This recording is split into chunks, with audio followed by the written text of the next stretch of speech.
Söyümlük məstənlər yaxşımısızlar. Bugün sizlərə mən ən qaltısı degan kinoni tanıştıramiz. Tom özünü hər qancha tutub olsa-mu, axir yana bardashlik berolmay qoladi. U qalamni kuchab tishlab, ovozini chiqarmaslikka tirishadi. Lekin darsdan tushishga yana necha 10 minut bor edi. Uning kesli yana tutib qoladi. U kichiklardek hav-hav deb havishib ketadi. Ma'lum uningga olib qarab qo'ydi. Ma'lum buning bir xil kasallik ekanligiga ishonmay, Tomni qasdan chataq termoqchi bo'ldi deb qarab, butun sinfdagilarning oldida uni kechirim so'ratqizdi. Aslida bu o'g'il bola g'alati bir xil kasallikka giribdor bo'lgan bo'lib, ixtiyorsiz holda g'alati ovozlarni chiqarib soladi. O'qish boshlangandan tartib boshqalar it, o'rdak, cho'shqa degan laqamlar bilan uni chaqiradi. Hatto ba'zilar uni sarang nervi kasal deydi. Summigar sog'doshlari uni bo'zaq qiladi, uni kamsitadi. Ma'lumlar uni qasdan dars intizomini buzdi deb doim tegidek uning onasini chaqirib kelib, yaxshi o'rganmasa maktabdan qo'g'ilib yetadiganligini aytadi. U davrlarda hozirgidek tur yo'q bo'lg'achqa, ko'pchilik bu xil kasallikni anglabmi boqmagan edi. O'g'ilning uydagilar uni hamma doktorxonaga olib boqadi. Hatto psixika doktoriga ko'rsatdi, lekin ularmi bilinmaydi. Ta'liga yarasha bolaning bir yaxshi onasi bor edi.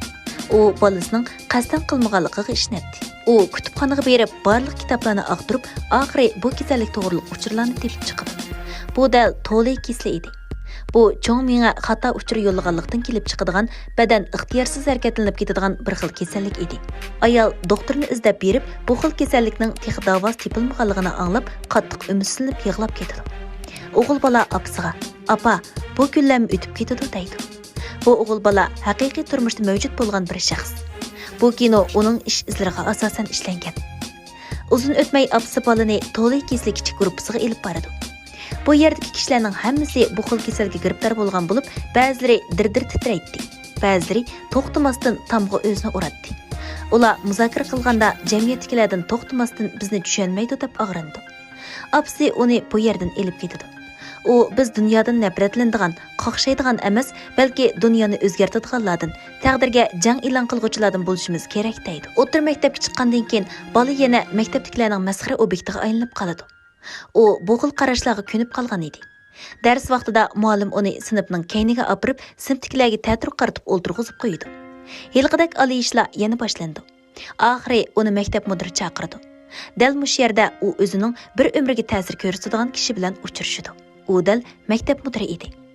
Maktab mudiri uningga tikilib qarab turib, maktabda o'qishning ahamiyati nima deb so'raydi. O'g'il bola amdila bu so'ray deb turishiga, maktab mudiri uningga maktabning ahamiyati odamlardagi nodonlikni yo'qotib, bilim bilan qurollandirish deydi.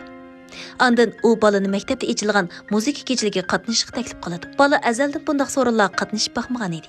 Chunki u g'alati ovoz chiqarib selishidan qo'rqadi. Degandek, muzika kechiligida u to'xtamasdan g'alati ovoz chiqarib, boshqalarning muzika anglashiga daxli yetkazadi. Hammaylar uningga g'alati nazar bilan qaraydi. Muzika kechligi oyoqlashganda maktab mudiri uni sahnaga taklif qiladi. Bola sahnaga chiqqandan keyin maktab mudiri uningdan "Sen qasdan chataq terishni yoqtiramsan?" deb so'raydi. Bola "Yo'q" deb javob berdi. Maktab mudiri uningdan "Amsi nimishqa to'xtamay ovoz chiqarsan?" deb so'raydi. Bola "Men to'liq kasallikka giribdor bo'ldim" deydi. Maktab mudiri "Bu qanday kasal?" deb so'raydi. Bola bu kasallikning kelib chiqish sababi va alomatlarini butun maktabdagilarning oldida so'zlab berdi. "Bu mening ixtiyorim emas, bu kasalni saqaytqil bo'lmaydi" deydi.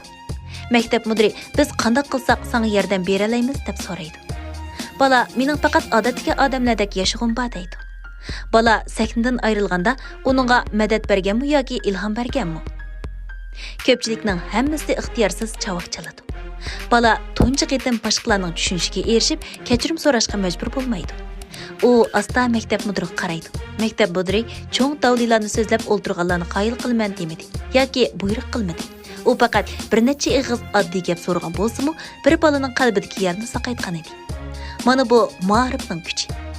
Shu kundan tartib bola o'qituvchi bo'lishni orzu qildi.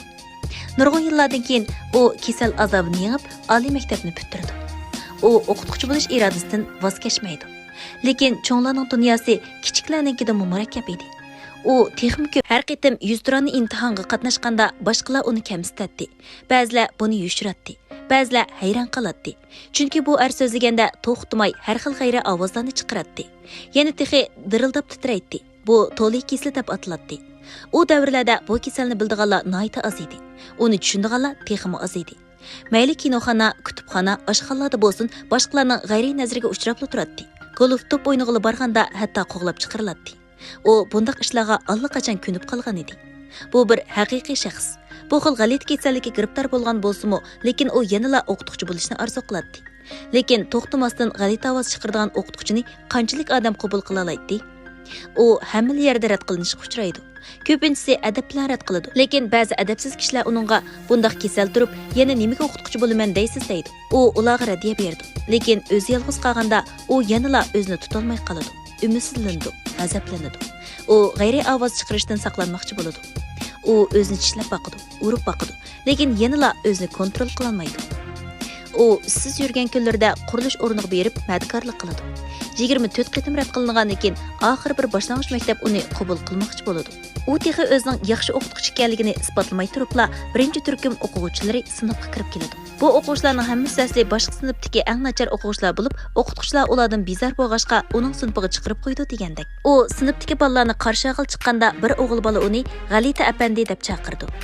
Tom bolalarga o'zining kesilini tunishtirdi. Ba'zi bolalar uni masxar qiladi, lekin u qat'iy ochiqlanmay muloyim qiyofatda turdi. Uni G'alita apandi deb chaqirgan bola to'xtamasdan mengib yuradi.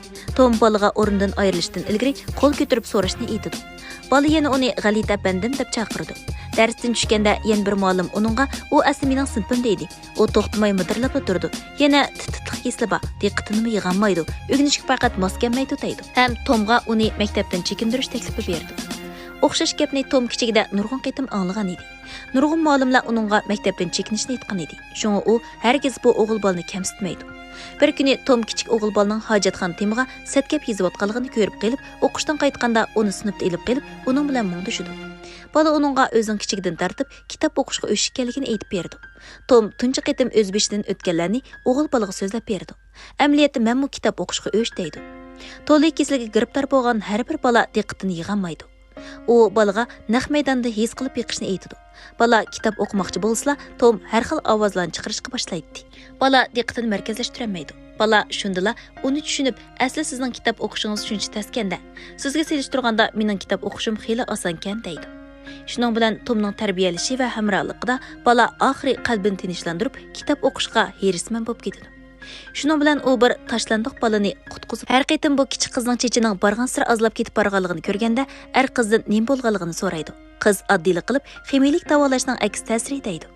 Tom turibli qoladi. Asli qiz chaqroq kasallikka giribtor bo'lgan ekan.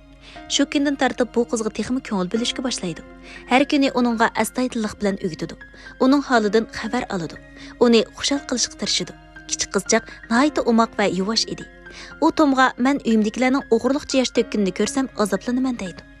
Bir kuni kichik qizchaq maktabga kelmaydi. Tom sinfdagi barliq o'quvchilarga hammaylar o'z qo'li bilan qizchaqqa sovg'atlik tayyorlashni aytadi. Lekin necha kundan keyin qiz vafot bo'ladi. Tom uning dafn marosimiga qatnashqisi bo'lsa-mu, lekin g'ayriy ovoz chiqarishdan ansirab cherkovga kirmaydi. Qizning onasi uni alaydan chaqirg'ili chiqadi. U "Siz qizim hayot chig'idagi eng yaxshi ko'radigan muallimi edingiz. U hargizmi sizning g'ayriy ovoz chiqarishingizni ko'ngliga olmaydi" deydi. Tom bir tarafdan yosh to'kkunicha, bir tarafdan g'ayriy ovoz chiqarib, dafn marosimiga qatnashdi. Lekin hech kim uni masxar qilmaydi. Ko'pchilikning hammasi u to'g'riliq anglagan edi. Qizchaqning umrining, lekin ko'pchilik hammasi u to'g'riliq anglagan edi. Tom davomli o'qituvchilik qiladi. Hayotlikdagi orzusini amalga oshirish bilan birga u yana magistrlik imtihoni bermoqchi bo'ladi. Uningda kishilarning magistrlik unvoniga erishishi nihoyat tas edi. Chunki uningga ayrim bir maydon tayyorlab berilishi kerak edi. Boshqalar bilan birga imtihon bersa, cho'qim ularga daxli yetkazadi. Yolg'iz imtihon bergandimi, u nihoyat taslikda savollarga javob beradi. U imtihonda o'zining to'xtamay titrashini, varqirishni besish kerak edi. U nurg'un qitim mag'lub bo'ladi, lekin azaldan tan bermaydi. Turmush jihatda u oxiri o'zining tug'ma meyibligini qabul qilishni xohlaydigan bir qiz bilan tanishdi. U qiz bilan fikrlarini o'rtoqlashdi, ham uning bilan qolgan umrini birga o'tkazishni qaror qiladi. U hatto o'zini kamsitadigan dadasining fikrini o'zgartib, uningga o'zining kuchliligini his qildirdi. U o'zining egilmas sunmas irodasi bilan oxiri normal kishilardek turmush kechirdi. Oxirida Tom shtat bo'yicha eng yaxshi o'qituvchi bo'lib baholandi. Uning hayotidagi hamma muhim odamlar mukofotlash yig'iniga qatnashdi. Mukofotga erishish ta'sirotini so'zlamoqchi bo'lib, sahnaga chiqqanda uning kesli yana qo'zg'alib qoladi. Bu qitim uni hech kim masxar qilmaydi. U ko'pchilikka "Mening hayotimdagi eng yaxshi ustozim dal mening to'liq keslim" deydi. U o'zining nimalarni o'rganib olganligini so'zlamoqchi bo'lganda, o'quvchilari bas-bas bilan qo'l ko'tarib, uning uchun javob berdi. Siz qaysarlikni o'rganib oldingiz. Siz voz kechmaslikni o'rganib oldingiz. Siz kurash qilishni o'rganib oldingiz. Bolalarning javobidan u o'zining muvaffaqiyatlarini ko'rgandek bo'ladi. U qiyinchilik uchirgandimi kulimsirashni unutmagan edi. Biz doim qiyinchilikdan vaysaymiz. Esingizda bo'lsin. Turmushga kulib qarashni unutmang. Sevimli mastallar, kelar filmimizni ko'rishaylik.